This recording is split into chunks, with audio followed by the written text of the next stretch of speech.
1 கொரிந்தியர் 4:7 அன்றியும் உன்னை விசேஷித்தவனாகும்படி செய்கிறவர் யார்? உன்னை விசேஷித்தவனாகும்படி செய்கிறவர் யார்? நம்ம கர்த்தர்னு சொல்லிடுவோம். ஆனால் இந்த சூழ்நிலையில் இது எப்படிப்பட்ட ஒரு அர்த்தத்தை கொடுக்குது? நீ எதனால் வித்தியாசமானவனாய் இருக்கிறாய்? நீ எதனால் விசேஷித்தவனாய் இருக்கிறாய்? நீ எதனால் உயர்ந்தவனாய் இருக்கிறாய்?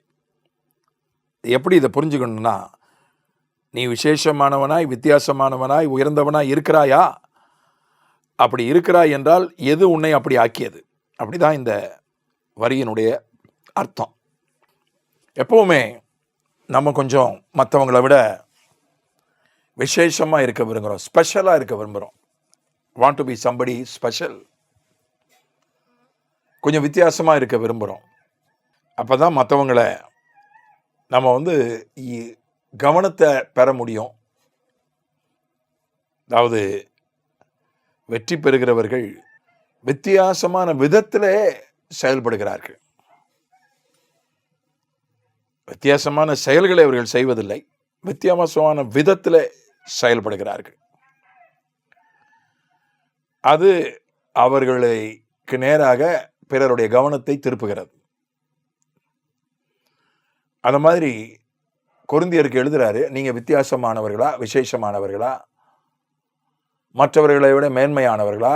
அப்போ அது ஆம் என்றால் அப்படி உங்களை ஆக்கியது எது அப்படின்னு கேட்குறார் பவுல்.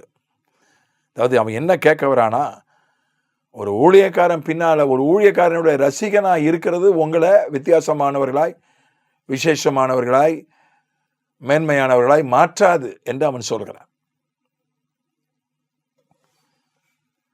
அதை ஒரு வாதத்துக்கு நம்ம எடுத்துக்கிட்டா கூட, இப்போ பவுலுடைய ரசிகனாக ஒருத்தன் இருக்கிறான், பவுலுடைய ஒரு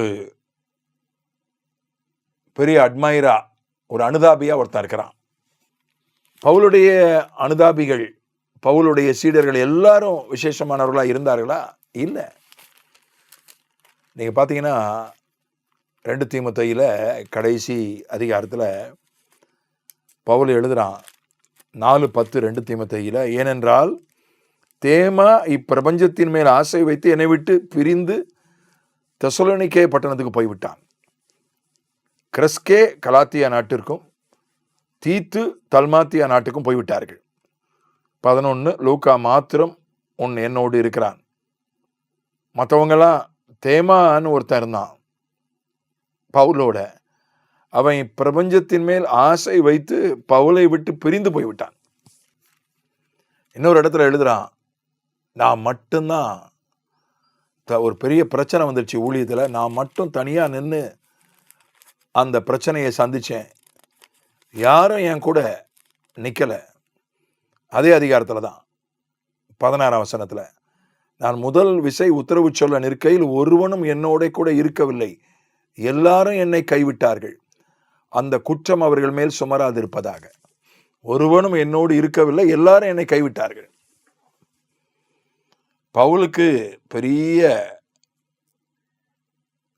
ஒரு ஃபாலோயிங், அவனை பாராட்டுகிறவர்கள், ரசிக்கிறவர்கள், பின்பற்றுகிறவர்கள் பெரிய கூட்டம் இருந்துச்சு.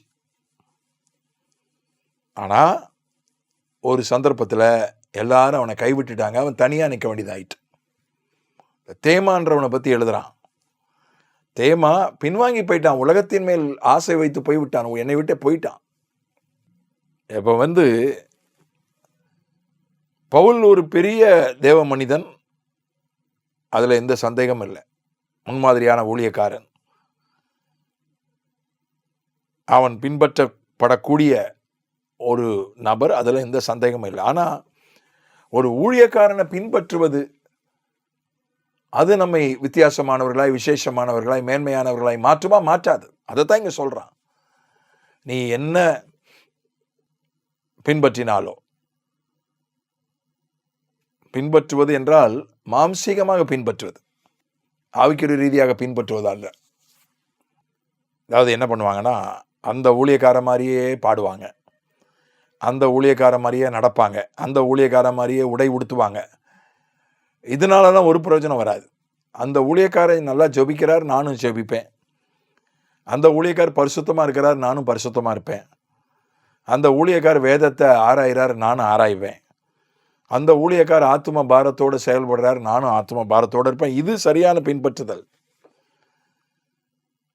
இதை வரவேற்கக்கூடியது. ஆனால் அவர் அமெரிக்கா போயிட்டார், நானும் அமெரிக்கா போயிடுவேன்.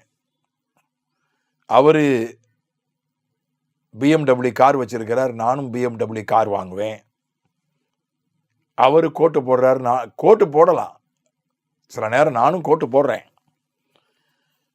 சில நேரம் சீதோஷ்ணத்துக்காக கோட்டு போடுறோம். சில நேரம் கோட்டு போட்டவங்க நடுவில் போய் பிரசங்கம் பண்ணுறதுக்காக கோட்டு போடுறோம். சீதோஷ்ணத்துக்காக நான் கோட்டு போடுவதுண்டு. ஒரு முறை டாக்டர்கள் நடுவில் போய் பிரசங்கிக்க போனேன், அதனால கோட்டு போட்டு போனேன். ஆனால் ஒருத்தர் போடுறாரு, நானும் கோட்டு போடுவேன். அது தேவையில்லாட்டாலும் போடுவேன். அவர் போடுறாரு, நான் போடுவேன் என்று போடுவதால் ஒரு பிரயோஜனம் இல்லை. அதுதான் இங்கே சொல்ல வரான்.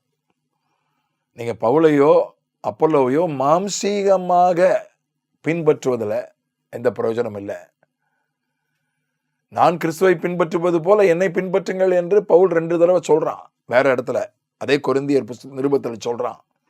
அது வேற. நான் கிறிஸ்துவை பின்பற்றுவது போல அங்க நிபந்தனை. இப்போ இது அப்படி இல்லை. இது ஏதோ ஒரு சினிமா நடிகர் பின்னால, அரசியல்வாதி பின்னால போற மாதிரி, அந்த மாதிரி ஒரு ரசிகர் மாதிரி, ஒரு உணர்வுபூர்வமான தொண்டர் மாதிரி, அந்த மாதிரி நீங்க உணர்வுபூர்வமா என்னை பின்பற்றாதீங்க. ஆவிக்குரிய ரீதியா என்னை பின்பற்றுங்க. உணர்வுபூர்வமா பின்பற்றுறதுல எந்த வித்தியாசமும் எந்த விசேஷமோ உங்களுக்கு வந்துடாது. அதைத்தான் பவுல் சொல்றான்.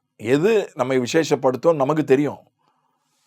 யாத்திராகமம் 33:16 நமக்கு நன்றாக தெரிந்த வசனம். அதை நினைவுபடுத்தி நான் இந்த தியானத்தை நிறைவு செய்கிறேன். அவன் சொல்றான், எது என்னையும் தேவ ஜனத்தையும் விசேஷமாக்குகிறது. உலகத்தில் எத்தனையோ ஜனங்கள் இருக்காங்க, எத்தனையோ நாடுகள், எத்தனையோ ஜனங்கள், எத்தனையோ மதங்கள், எத்தனையோ வழிபாடுகள், எத்தனையோ தத்துவங்கள் எல்லாம் இருக்கிறது. எத்தனையோ பெரிய மனிதர்கள், அறிவாளிகள், தியாகிகள், சேவை செய்கிறவர்கள்லாம் இருக்காங்க. ஆனால் எது தேவனுடைய ஊழியக்காரனையும் தேவ பிள்ளைகளையும் விசேஷப்படுத்துகிறது? யாத்திராகமம் 33:16 எனக்கும் உமது ஜனங்களுக்கும் உம்முடைய கண்களில் கிருபை கிடைத்தது என்பது எதினால் அறியப்படும்? நீர் எங்களோடு வருவதினால் அல்லவா?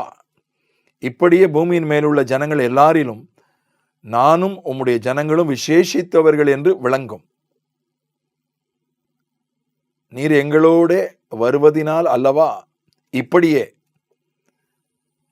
எல்லாரிலும் நானும் உம்முடைய ஜனங்களும் விசேஷித்தவர்கள் என்று விளங்கும். யாத்திராகமம் 33:16. இப்போ கர்த்தர் கூட வருவதனால தான் ஒருவன் விசேஷமானவனாய் மாறுகிறான்.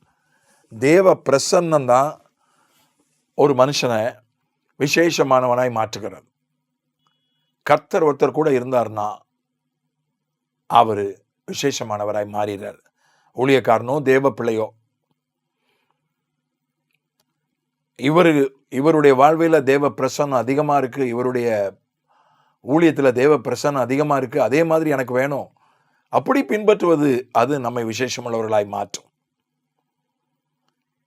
ஆகவே தேவ ஊழியர்களை, தேவ பிள்ளைகளை உணர்வு பூர்வமாக மட்டும் பின்பற்றாம ஆவிக்குரிய ரீதியாகவும் பின்பற்றுவோம். தேவ பிரசன்னம்தான் நம்மை வித்தியாசமானவர்களாய், விசேஷமானவர்களாய், மேன்மையானவர்களாய் மாற்றும் என்பதை அறிவோம். ஆமென்.